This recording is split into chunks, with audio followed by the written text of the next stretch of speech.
Hello, this is Dean Kernut, and welcome to the Alpha Exchange, where we explore topics in financial markets associated with managing risk, generating return, and the deployment of capital in the alternative investment industry. There's always a bull market somewhere, and in today's climate of hyper short-termism, both volume and commentary are thriving in the land of 0 days to expiration options. While the risk characteristics of zero DTEs are generally agreed on, the directionality of the flows and resulting positioning remain subjects of vigorous debate. With this in mind, it was a pleasure to welcome Nitin Saksena, the head of U.S. Equity Derivatives Research at Bank of America Merrill Lynch, to the Alpha Exchange.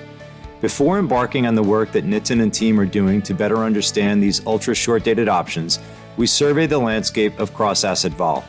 Here, Nitin notes that options on certain currency pairs, for example on the Canadian dollar, score on the cheap side on a nominal basis.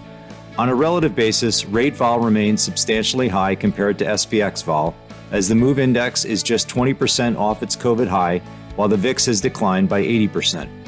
Next, we turn to the risk implications of the substantial flows in daily SPX options. Given the convexity, there are scenarios imagined by some in the industry in which an unwind of wrong-way exposure can accelerate price movements in the index. While respecting the logic of the analysis, Nitin pushes back on the degree to which the flows are one-way, seeing a balance of trades on the long and short side of options.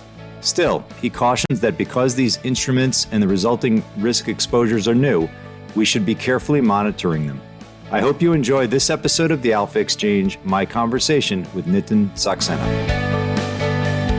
My guest today on the Alpha Exchange is Nitin Saksena. He is the head of U.S. Equity Derivatives Research at BofA Securities. Nitin, it's great to have you as a guest on the podcast today. Thanks for having me on, Dean. Great to be here. Excited to have this conversation at a pretty interesting and, dare I say, contradictory time in markets. It's sort of a frozen rope of sideways in terms of realized vol, and yet on a forward-looking basis, at least potentially, the market is pretty vulnerable to some of this uncertainty around the debt ceiling. So makes for a tricky landscape in terms of utilizing options. So let's get our conversation going, learn a little bit more about your background. It appears to me that you've got a PhD in operations research and financial engineering. So that's pretty cool. Love to learn a little bit more about your academic background and then how you got into the business of Wall Street. Yeah, I think of myself as someone who's always had pretty wide-ranging interests. I think of a real passion for statistics and math from an early age, especially around sports, a lot of baseball. Statistics was quite a nut around all of that. Then also this unexpected love for writing that developed, say, freshman year of college in an expository writing class. And always an interest in teaching along the way, trying to explain things to people in ways that seem simple and not hard. You put all of that together, it has the makings of someone who should have been an academic. And to your comments on the PhD, certainly that was the path I was trending on. I was pretty certain I was on that path. Then I interned halfway through that degree. I guess this would be 2006 now, interned at what was Merrill Lynch at the time, quantitative and derivatives research, and just really intrigued by the fit for somebody who had all these wide-ranging interests.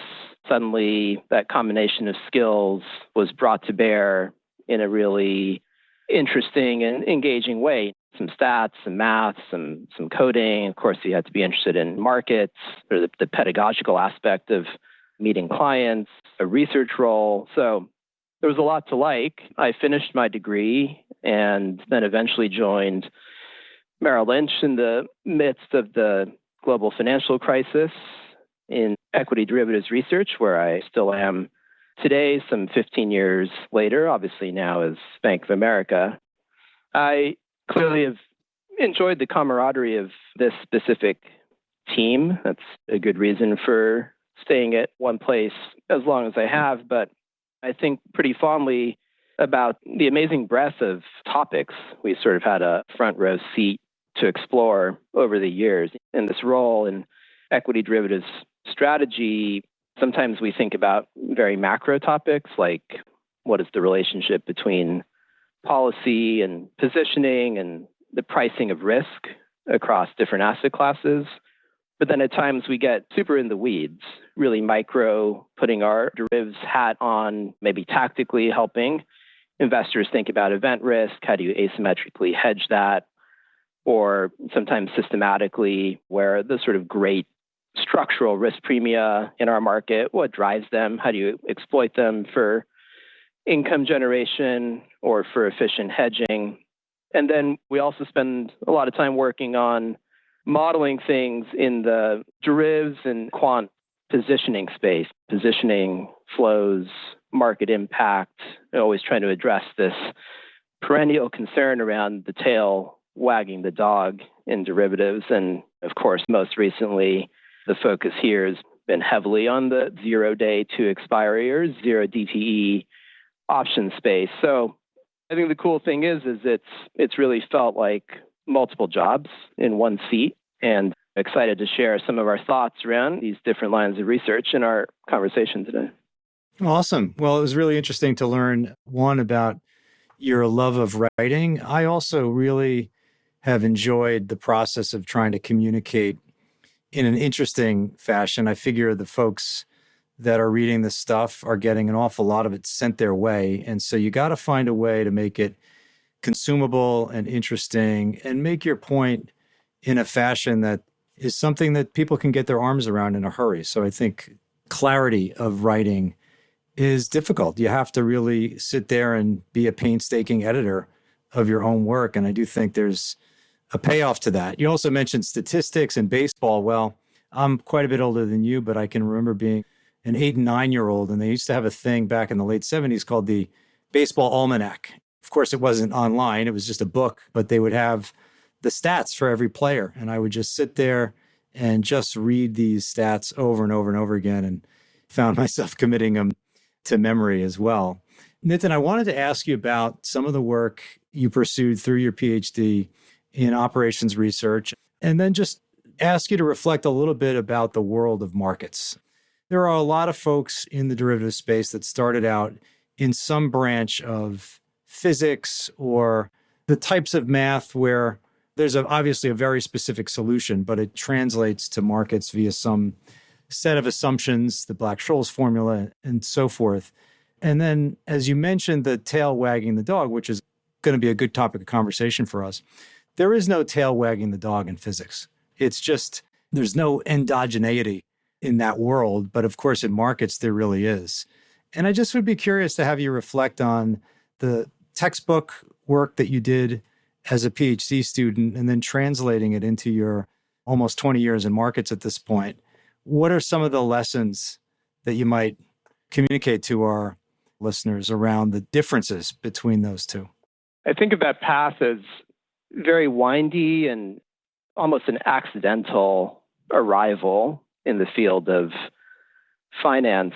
There was a time where the interest was really in statistics and then applied math, at times pure math. There was a period in college where I was certain I was going to be an electrical engineer, interned a couple of summers at defense laboratories and was really intrigued by that line of work. I think it was maybe the gap year I took in between undergrad and grad school. This would be at Cambridge in the early 2000s, where the field of financial math was just extremely hot, and Cambridge was an incredible center in the world for that, with some just really amazing people at the helm in terms of the faculty who were involved in probability theory and stochastic calculus and all those types of disciplines. And I think that's where the transformation began, away from a little bit of the electrical engineering background towards financial math, obviously with a lot of commonalities in terms of stochastic control theory, which was a big focus in my PhD, and other types of related disciplines. In the end, in the PhD, I think probably the most valuable skill I gained for this role in the real world and as a strategist on the sell side was the ability to learn how to ask a good question. I think that was really fundamental to my development as a researcher and something that was honed over many years, but in particular in grad school. And we were doing a lot of work, interestingly, around, at the time, credit derivatives, of course. It was extremely hot, as you know, Dean, in the early to mid 2000s. And we were doing work that effectively revolved around how to best calibrate pricing models for credit derivatives. And I think there was a lot of complex math behind that work, but I think one of the other lessons that really stood out for me was price doesn't lie. And that was something that I think I've always held on to coming into the real world of financial markets.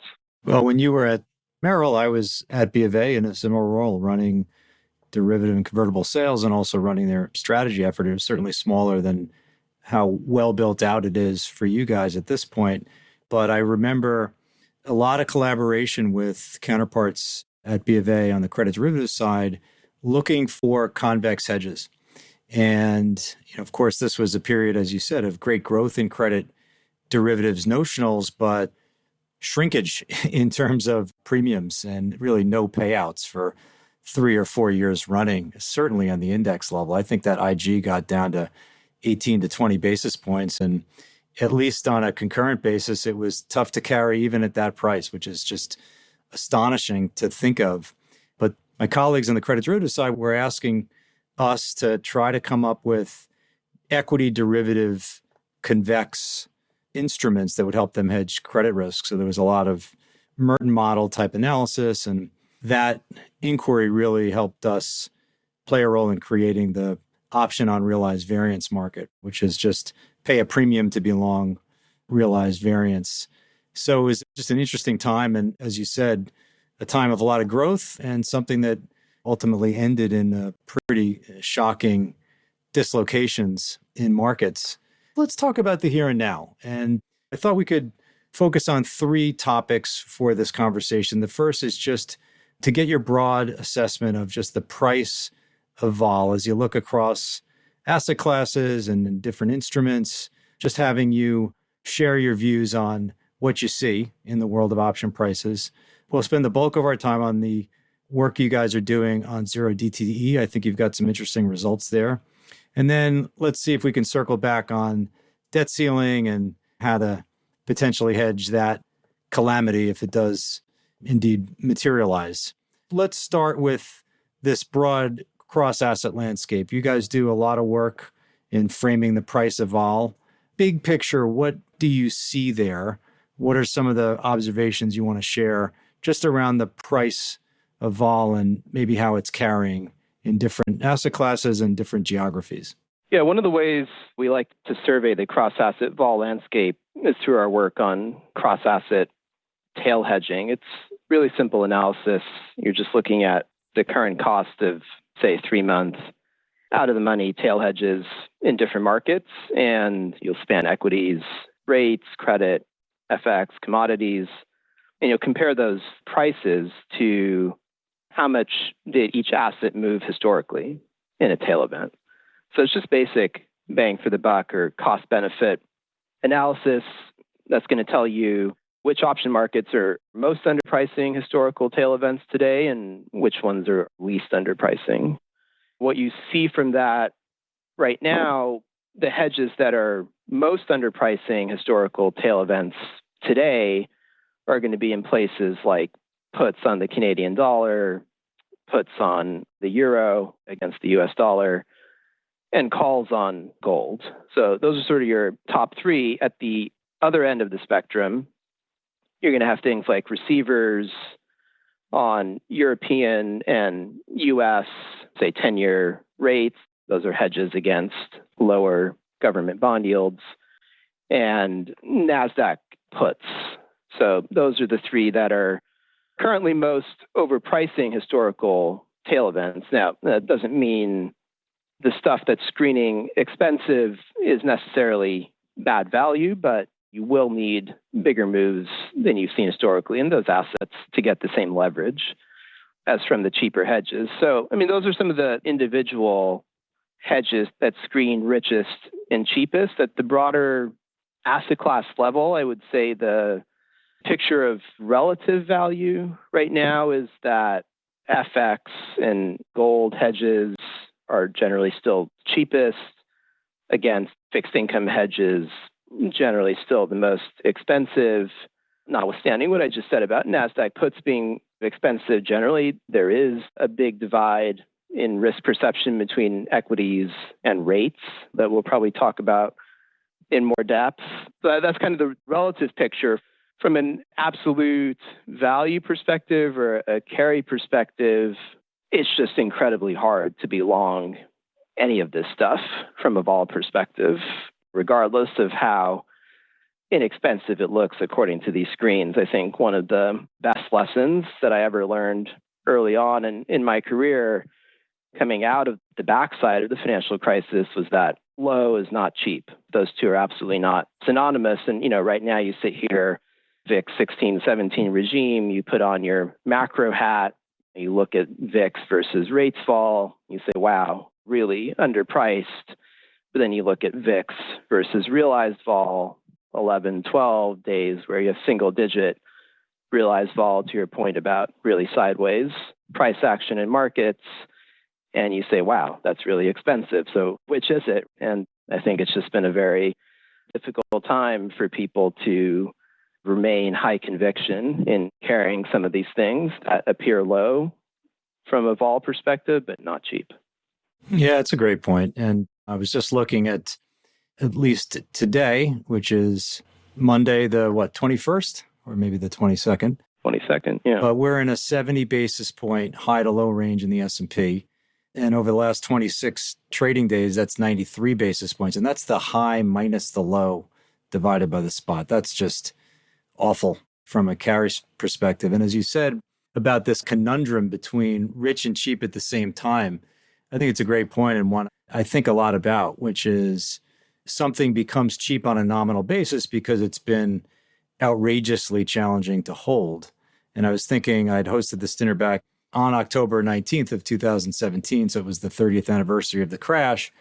This, as you'll recall, was as the sideways in the S&P just got unbearable. The VIX, I want to say it closed below 1050 odd times in 2017. But on the night I hosted that dinner, the at the money straddle on the S&P cost 1.5% a spot. And I can tell you very specifically, because I tried to give it away, I couldn't even give it away. People would say, well, I'd buy it for free, but then I'd have to pay a commission, Dean. You realized 4 or 5 for a month, and suddenly spending 1.5% of premium is just not something you can envision as a good overlay on your portfolio. So it's a really interesting question, and one that leads me to the following follow-up question, which is, as you frame out the percentiles and you look at things on an absolute and relative basis versus history, we know history doesn't repeat. Maybe it rhymes a little bit. We can learn from history, but there's always something different. I've made the point that when we look at the debt ceiling, which we'll come back to from 2011, there was a lot of other stuff going on then that there isn't now. There was a full-blown Eurozone crisis in the offing. There was a huge U.S. growth shortfall. People were scared silly from deflation back then. So it was a very different environment. So we can't exactly compare these things.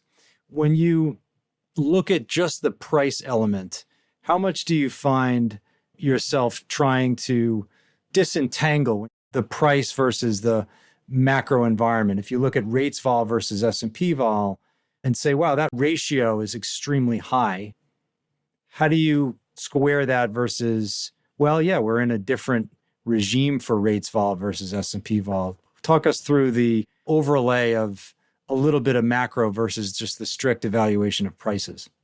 I really like the way you frame that question. And I think the answer will come back to, from our perspective, some things that are, I think, really different today from a very high level, like 100,000 foot perspective in terms of how much repeated central bank interventions in the last 10 to 15 years have really taught equity investors to anticipate them. And there's a really strong psychology and positioning aspect rather than fundamentals that's kind of separating the perspectives and risk between equities and many other markets today. I guess just to give a bit of context in terms of how we come to that view, there's so many ways right now in which the gap in risk perception between rates and equities is just kind of screaming out. I mean, not even talking about volatility for a minute, just the resilience of stocks in the face of rates markets pricing cuts this year. I think that's already pretty impressive because given the inflation pressures and that backdrop, we probably shouldn't get rate cuts without a shock that really forces the Fed's hand.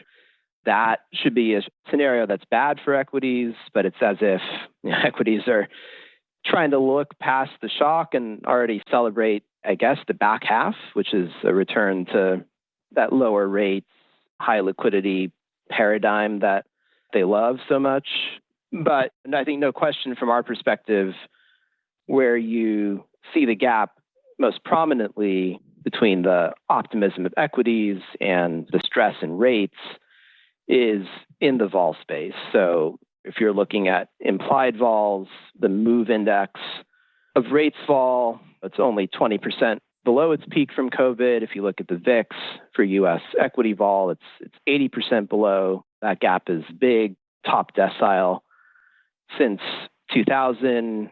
There are other statistics you can throw at the question. I think maybe one that we find interesting is on the realized volatility side. So not just the implied vol history, which is relatively short and does not perhaps include periods that are completely analogous to the inflation paradigm we've been in for the past year and change. But even there, the realized volatility gap between rates and equities is also in the top decile today. And that's based on data going further back into the 80s. And again, just a function of how much rates have been moving and how trapped the S&P has been in this range. So I think no matter how you look at it, we are seeing something right now that is a pretty striking, unprecedented divergence in risk perception between equities and rates. And ultimately, both markets cannot be right. To your question, kind of pushing beyond the stats and thinking, let's introduce the macro overlay.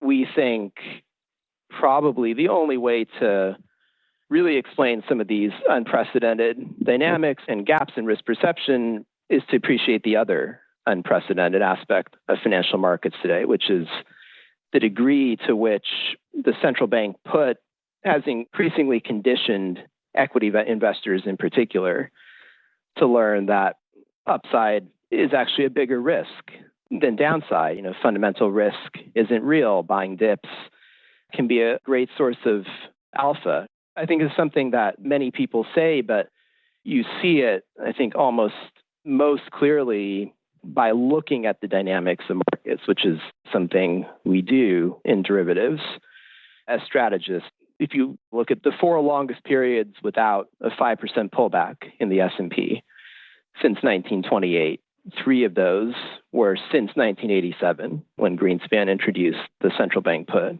The recovery in the S&P after COVID, this had a return versus max drawdown, or CalMAR ratio, as we call it, of 6. And it's very high. It's already double basically every other rally after a major shock in the history of the U.S. equity market. It's certainly a risk-adjusted return that dwarfs what most investors can achieve actively. And this year, very simple strategies that just buy the dip in the S&P are having one of their best years in 95 years of data. So again, we come back to this point that repeated central bank interventions have taught investors to anticipate them. And it's really this psychology that's once again suppressing risk in equities this year. But I think the issue is that because of inflation, that policy put is actually the most constrained today that it has been since Greenspan invented it.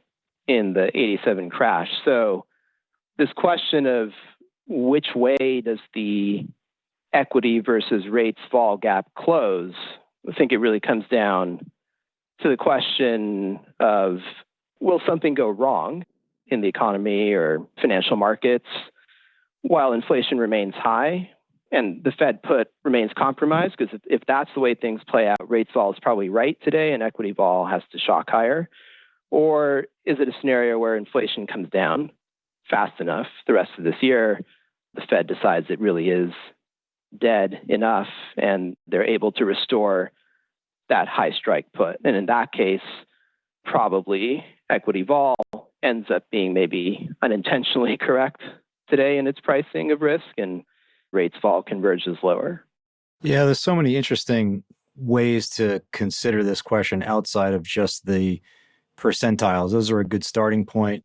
But you go back through time, and this is not my area of expertise, but I know enough just to note it, which is just the manner in which interest rate volatility can occur from the players in the market. And that's going to be a big topic of conversation for us. But back in the day when Fannie and Freddie had these giant books, they were very active hedgers of this convexity risk, this short interest rate vol position that comes from being long a mortgage. And they don't do that anymore. So that's a big factor. So times change, products change. And that's where I wanted to shift the conversation, which is to the zero DTE, which is a new thing. The SIBO, in its voracious desire to make more money, is listing more options. And there's a lot of data flickering back and forth at every moment in these markets. It's quite amazing. As I alluded to, my career goes back a ways before yours. And so I'm remembering the listed option business where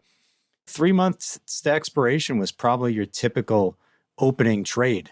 And that has shrunk dramatically on a weighted average basis for sure. So let's just frame out the zero DTE question. As you've noted in some of your writing, that there's a lot of misperceptions, misconceptions around it.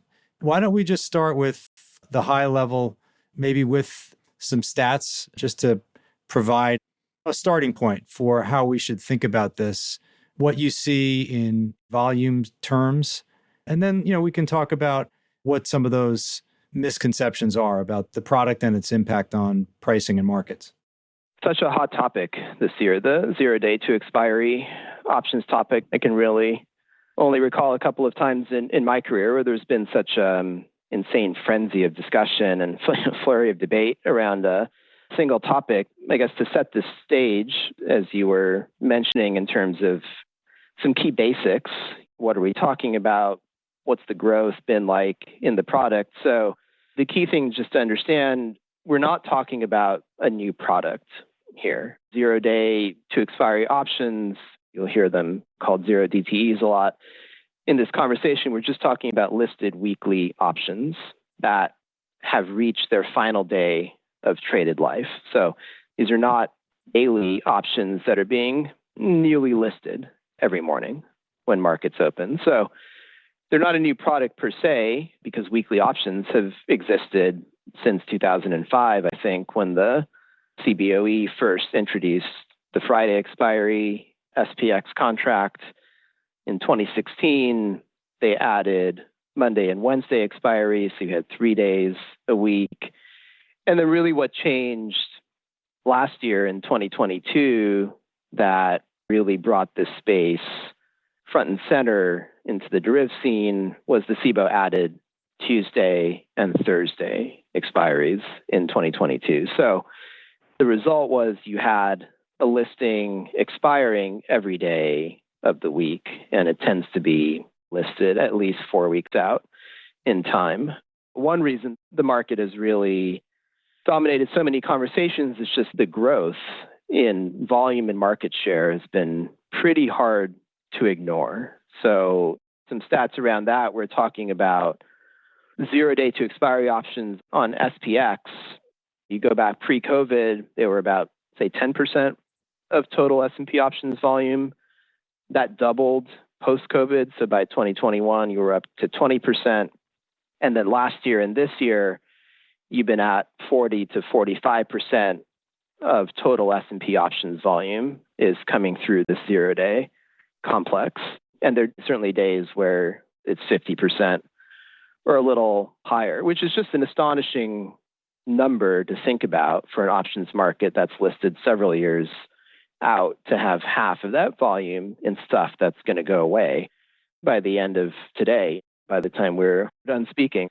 It's just an incredible short-termism of markets, I think, in recent years, a lack of conviction or confidence in anything longer term. The other interesting stats around contract volumes, we're talking about zero-day options. We're averaging around 1.2 million contracts traded per day in zero-day stuff on SPX this year. And just for context, if you look at like 1 to 5 business day options, that's something like 690,000 contracts. And for anything longer dated, it'll be like 840,000. But 1.2 million, like 1 to 1.5 million contracts flying around today, that's another good reason to pay attention to this space. Those are some pretty serious numbers. That includes SPY as well? That is just SPX. Just SPX. That is just big SPX. I can say in terms of the notionals, if you look at SPX, it's going to be around 475 billion per day, whereas SPY will be about a third as large, 150 billion. Now, the reason I don't go first to those notionals is there's kind of a big, I think, overstatement embedded in there, because you're not netting off spreads and you're not delta adjusting the open interest. It's not like all these contracts are one delta instruments. So it's probably a big overstatement, but the relative notional size of SPY right now is about a third. Now let's just talk about the manner in which these trades are affected.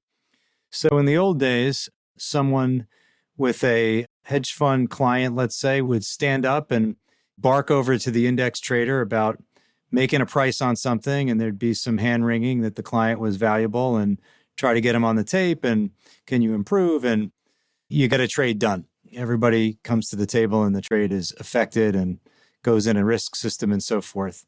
With these trades being so near expiration, I can imagine that there is a very significant electronic component to this where it may never involve anyone with a voice as part of the process. Is that correct?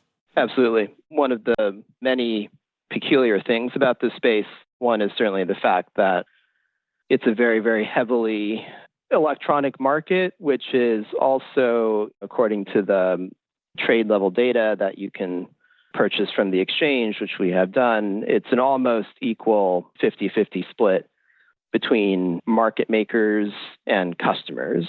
Customers being a fairly broad category that doesn't tell you exactly who's doing what. But what's notable is there's not a lot of participation from people who are bigger and longer tenors, such as broker-dealers, firm classification. Those are some of the folks who would be involved in more high-touch execution, as you're alluding to, who are just absent from this market maker against customer electronically driven market. So help us distill some of what you believe are the misconceptions in terms of the common narrative. I've seen work that suggested that the street was short a lot of these, meaning the street, I just say the professional vol community, the folks that are chasing the hedges around, they're short gamma. And then I've seen the exact opposite point made, that the street was getting stuffed with these and that the risk was coming from a customer that was essentially naked short some straddle or some gap risk on a very short dated basis. Walk us through just what you guys have learned through your detailed work in this area.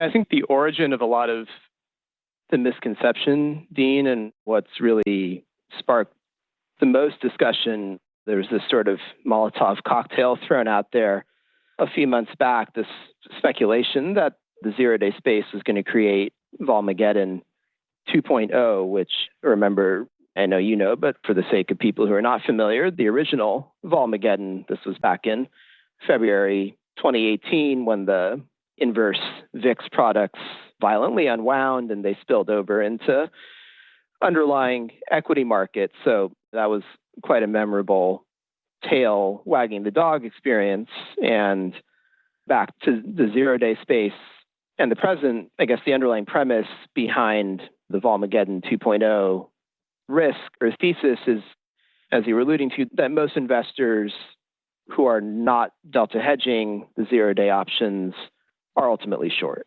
and that especially they're short in the tails. And so that's the origin of the risk that some people think could maybe drive equity markets down 5 to 20%, maybe 30%. Now, we spent the last few months looking very hard at high-frequency intraday data on S&P options to really try to assess this risk, and we don't see the evidence that would support the idea that end users are massively and recklessly short zero-day options in a way that could generate this much market impact, at least not yet. It may seem a little odd to have such fundamental disagreement in the space. I think honestly, part of what's going on is just that a little bit of fear-mongering in quant and derivatives sells really well. As you know, there's a long history in our space of kind of pitching the narrative that there's these mechanical, opaque, price-insensitive flows. It's kind of bullying around the hapless fundamental investor. That tends to go down really well as a narrative, so it can be quite tempting to not let the truth get in the way of a good story. But to your point on some people also out there saying the end user is very long, we're finding that even people who are taking a close look at very similar trade level data that we are arriving at this conclusion that the zero-day space has positioning that's just pretty imbalanced. Now, why is that happening? How is that happening? I think some of these folks claim that end users are generally sellers. Others think there's a lot of net buying. It seems to come down to some more subtle issues in terms of how you work with the trade level data. For example, you could, as one method, classify trades as buys or sells depending on where they go up versus the bid and the ask. Now, some people will tell you that can give you a lot of false classifications, and so it's much more intelligent to use something around how the local volatility surface is going to be impacted by options flow. There are very good reasons for using both of these approaches, and I have a lot of respect for the people involved doing this type of work. But I think the key insight from our perspective is you have to always calibrate your models to reality and sort of make sure you can walk before you run. And what's different about this space, the zero-day option space, is the game changer is you have a decent picture of the signed volume directly from the exchange. That kind of baseline positioning is coming because of this electronic nature of the market, coming in a pretty accurate, detailed way from the exchange. I mean, they're obviously not going to tell you anything at the level of each individual trade, but like at an aggregate level, you've got a lot of information about buys and sells of options. Was it to open? Was it to close? Is the volume from customers or firms or market makers, as I was suggesting the categories earlier? So we think that that data should at least be the starting point for a conversation around zero-day positioning. And the bottom line is what that data shows you is that the positioning in zero-day options so far has been pretty well balanced. It's not a one-sided market overrun by buyers or by sellers, and where there are imbalances, they're actually small and in the direction of customers typically being net long the options, especially in the wings. So it's not pointing to even an imbalance on the customer side that's typically short.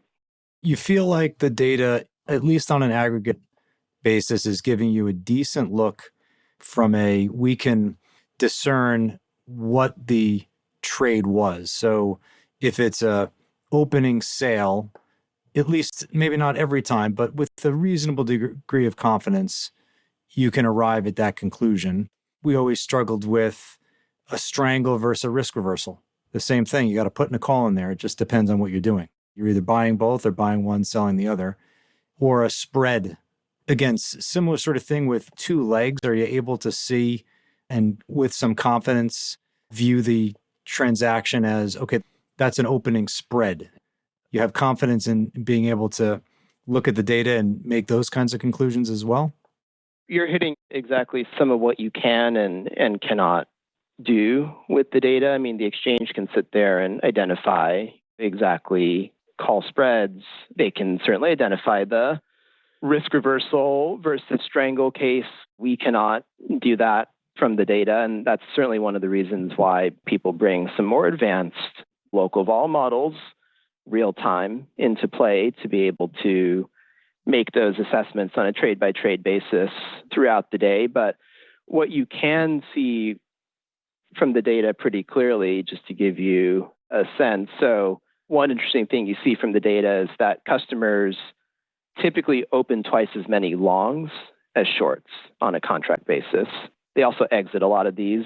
Seems like up to 60 to 70% of these positions have early closeout, which makes a lot of sense with a contract with this much gamma intraday. But for example, you're not seeing multiple times the number of shorts opened relative to the longs. Another thing you can discern from the data with a lot of confidence, if you net off all of this opening and closing intraday, again, what you see is customers or the end user, on average, having bought more puts and calls than they sold. And so they're kind of going to end the day typically with an imbalance that's positive and something small on the order of 3 to 4% of total volume in the zero-day space. And on the other side of that is the market maker, because it's basically that two-sided market maker against customers. The market maker is going to typically be ending the day with an imbalance that's on the order of 2 to 3% as a portion of volume.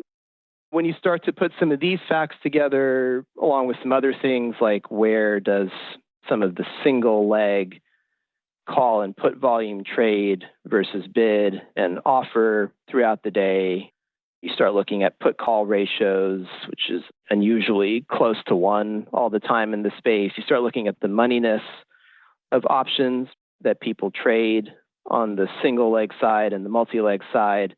What we've been able to piece together with a fair degree of confidence, I think a very reasonable first pass at what's going on in the space is that, one, there's a good sized chunk of people that are just directionally chasing the market higher or lower through the day with buying zero-day options to express that view and then closing out early, maybe at a gain, maybe at a loss, but early closeout.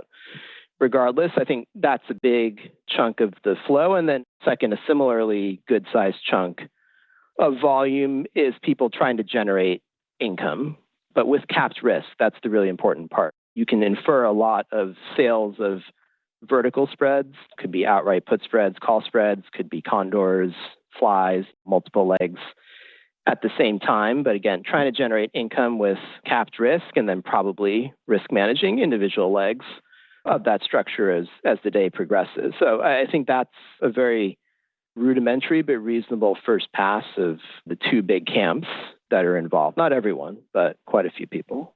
The one-day option or the zero DTE option opens up almost a new area of investigation around vol risk premium.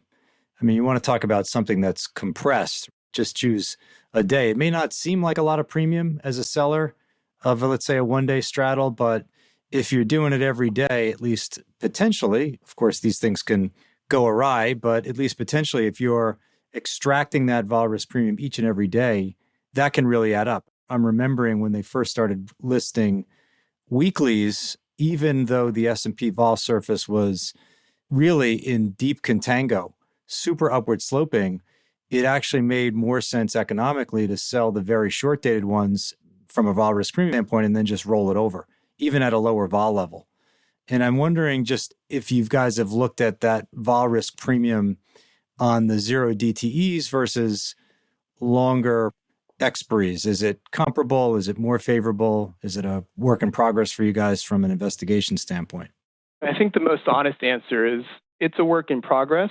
It's a really tricky thing to measure on very short-dated options, like zero-day options. It's new territory for a lot of people. I mean, it's really subject to decisions you make around really fun things like calendar versus business day annualization conventions for vol. You'll get a different picture if you compare implied vol versus trailing realized vol or subsequent. So backwards or forwards looking, takes on realized vol will give you slightly different results, whether something as innocent seemingly as viewing the risk premium as a ratio of implied to realized vol versus a spread. So there's a lot of fun stuff there, a lot of technicalities, but it does seem safe to say that regardless of how you measure it, there is a pretty robust vol risk premium embedded in the zero-day options throughout the trading day, robust enough that it's hard to equate the existence of this type, this level, the stability of VRP with a market that's been already overrun by sellers, nor is it so elevated that it would be consistent with a market just overrun by buyers.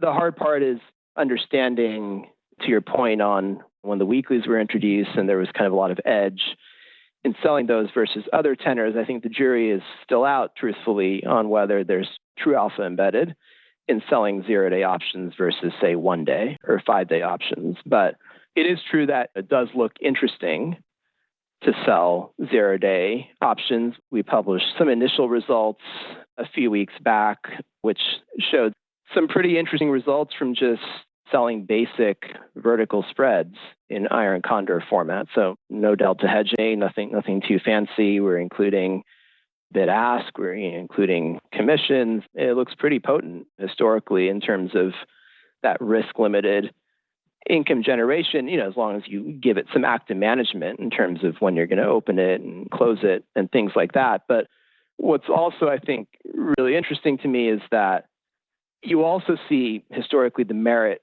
of the other side. We're talking about the vol risk premium and potentially inflated vols in the zero-day space. There's actually merit in owning the lottery tickets, even though you might be paying up for them on an implied to realized basis. So some of the work we've done just very simply looking at buying out of the money calls or puts in zero-day options on the S&P, just like in fixed 1 hour intervals last year during the trading day. Of course, many times you would have lost your premium, but it's actually not that hard historically to get a payout ratio of 5x. And sometimes you see a return that's 10, 15, 20, 25 times your premium. So I think the point is what the data is telling us is there is a value proposition here on both sides. It makes sense to approach it from the short side. It also makes complete sense for other people with other economic interests or motives to approach it from the long side. And again, I think that comes back to why so far, at least, the market has been so well balanced. I really share that view that there really is a case to be made on both the long and the short side of vol in general. And when you crunch it down to a 1 day to expiration and you think about what the price of that option implies versus the probability of a certain move, boy, we know we get 5% moves in indices like the S&P far more frequently than any normal distribution, even at a 30 vol, would suggest is possible. It just happens. Markets get super imbalanced and things come out of left field. Those are just not part of the Black-Scholes world. The tidy Black-Scholes world doesn't have things like the debt ceiling. It doesn't have leverage where people get stopped out of trades. That's really interesting. Last question on this, and then I'd love to close out the conversation just with some of your thoughts and work that you and the team are doing on the debt ceiling. Where do you want to take the work on zero DTE? What's on the to-do list of, hey, we're in the lab looking at trying to come up with whether there are new strategies or there are insights that you still think are yet to be gleaned? Where do you want to take the work? I think the biggest to-do item for everybody, honestly, is really getting the properly nuanced handle on the risks that the space poses. It's impossible to rule out the risk of a zero DTE related intraday accident, I would call it, if the stars align just so. But our perspective so far is that all the evidence, you see a market with diverse participants, you have a wide array of use cases, you've had imbalances that so far have been manageable from a risk perspective. You also have the important distinction that compared to, say, VIX exchange traded notes or variance swaps, the slate is wiped clean at the end of the day. By definition, you can't get true convexity accumulating day over day in the space. But I think the lab right now on our side is kind of full of further investigation into what the risk scenarios could look like that we should be concerned about. I mean, one would obviously be that the positioning shifts in a very dramatic way. It becomes structurally much more imbalanced and more one-sided over time. Again, would emphasize we're not there yet at all in terms of what we see in the data. And we also have, I think, plenty of data that will clue us into that development being underfoot. But that's one risk. Another would just be that people sort of panic sell or panic buy equities intraday in what we already think of as a fragile market with thin liquidity, but they do this out of fear that the zero-day space is moving the market. And I think the best analog for this, in my mind, is back to August of 2015, where there was a sort of fear-induced, in that case it was to the downside, but there was fear-induced selling by a lot of fundamental or discretionary investors because they just didn't know what the quant funds, the CTAs, the risk parity, the vol target funds were doing. And in the end, there was a disconnect between perception and reality, but still just had to get out of the way, right? Because you didn't really understand what was going on. But I think what needs the most further work is, and I think it's the nuanced but most interesting risk scenario to think about is, even though the positioning appears pretty well balanced, what is the risk with the sheer number of contracts being traded, 1 to 1.5 million or more contracts a day? It's a lot of stuff flying around. It's very high gamma. What is the risk that an imbalance that seems innocuous becomes one that isn't? Maybe something gets the market moving quickly to the upside or to the downside, and you get to a region where market maker positioning locally is just a little too chunky for whatever reason, despite being perhaps some of the best risk managers on the planet. So you just get to a region with a few bad ticks where there's a lot of equity delta to buy or to sell, and that exacerbates the move up or down, right? So we're not talking Armageddon here. I think that's the big difference. We're talking maybe an imbalance of 10,000 S&P contracts locally as the market moves through certain strikes, and suddenly low delta options become high delta options, and there's 4 to 5 billion theoretical delta to buy or sell. Is that not good enough for an intraday gap move higher or lower? I think you would still need a lot of stars to align to catch the most sophisticated option market makers in the world off guard to this degree. But the work to be done is to understand the likelihood of this, how extreme the imbalances could get intraday historically, not just on a end of day basis. What are the offsets between zero-day stuff on market makers' books and longer dated tenors, right? You can't view this space in a vacuum. What's the dynamic positioning element? Do people start to sort of chase the market higher or lower as the gap move unfolds and weaponize the options like was done with some of the meme stocks? So there are a lot of wild cards here that you have to think through, and I think that's probably the most interesting space for future work. I think we should all have a very healthy respect for newness and things that are not yet tested. And one of the threads, I think, in how you were just describing some of the things to watch out for, at least potentially, is this notion that market vol events happen when something occurs in a hurry. It's either a forcible unwind where there's leverage, perhaps it's in an OTC position where mark-to-market collateral is due and it can't be delivered, in a short squeeze where the short can't be delivered. There's that squeeze we've seen in memes. We have seen it in the oil contract, April of 2020, when stuff gets jammed in a hurry. And certainly the VIX in 2018 is a great example of that too. You got to do something in a hurry. Price is no object, so it's going to forcibly move the price. I think that's really well phrased.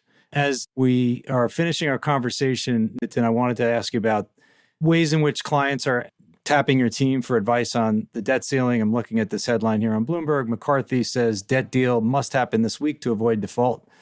Sounds like great stuff. we commonly just sort of assume that this is going to get fixed, maybe at the last minute, but it'll get fixed. That's what happened the last couple times. How are you guys interacting with clients on it? How is that occupying the efforts of your team, just in terms of client interaction? Yeah, it is really front and center right now. At least the X date that Yellen has been guiding to in terms of June 1st is fast approaching. Some amount of skepticism around the exact date, people suggesting it's her job to overhedge the actual date, and a lot of cynicism around how much showmanship there always seems to be around the debt ceiling. For us, I think the question, thinking back to the experience of 2011 and also what anecdotally seems like a very fractured and somewhat dysfunctional political backdrop, it doesn't seem to us that unreasonable to be concerned that resolution will take until the 11th hour, and it won't come until there is some significant bout of market stress that gets politicians to really focus. I mean, that's certainly what we saw in 2011. Obviously, the debt ceiling was raised in time, but not until there was a pretty large spike in vol and some pretty sharp moves across asset classes. What's been interesting to us is that in the derivatives world, there's still quite a few markets that are really sanguine, really calm about the current situation. We were looking at options on the S&P and gold and the VIX, and they're basically implying something like a 5% probability of a crisis, even just half as large as what we saw in 2011. I mean, rates markets are roughly twice as nervous, like maybe 10% or more, in line with kind of the big picture, cross-asset vol dislocations we were talking about. But it seems very sensible from our perspective to buy hedges, puts on the S&P or calls on gold. If you get an exact repeat, well, you never do, but if you get an exact repeat of 2011, we're talking about payout ratios that are 30 times the upfront premium spent. But I think honestly, Dean, the most interesting thing is how uninterested investors seem, how uninterested clients seem in conversations around these downside hedges, these risk-off hedges. I mean, you could say it's partly a function of how defensively or underweight people are positioned.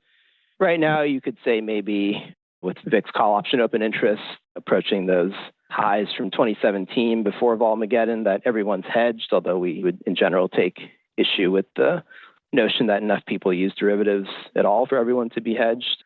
But I think ultimately it comes back to that, what we were talking about earlier, that psychology of equity investors to just fear the upside more than the downside. And so really the number one question, to be honest, last week and to open this week is, how should we hedge a rally?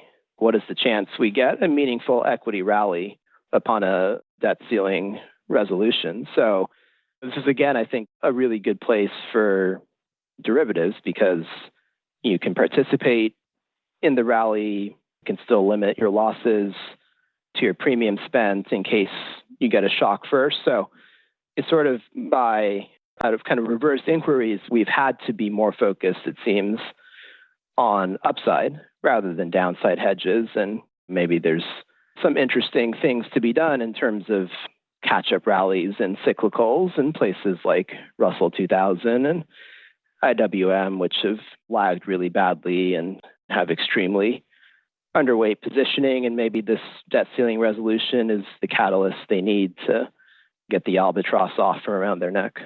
Well, I guess we'll find out in a short period of time.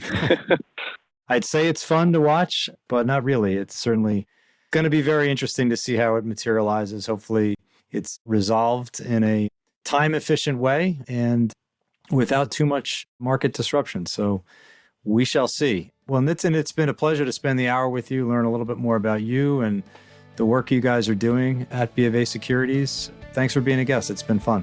Yeah, likewise, Dean. Really enjoyed it. Thank you. You've been listening to the Alpha Exchange. If you've enjoyed the show, please do tell a friend. And before we leave, I wanted to invite you to drop us some feedback. As we aim to utilize these conversations to contribute to the investment community's understanding of risk, your input is valuable and provides direction on where we should focus. Please email us at feedback@alphaexchangepodcast.com. Thanks again, and catch you next time.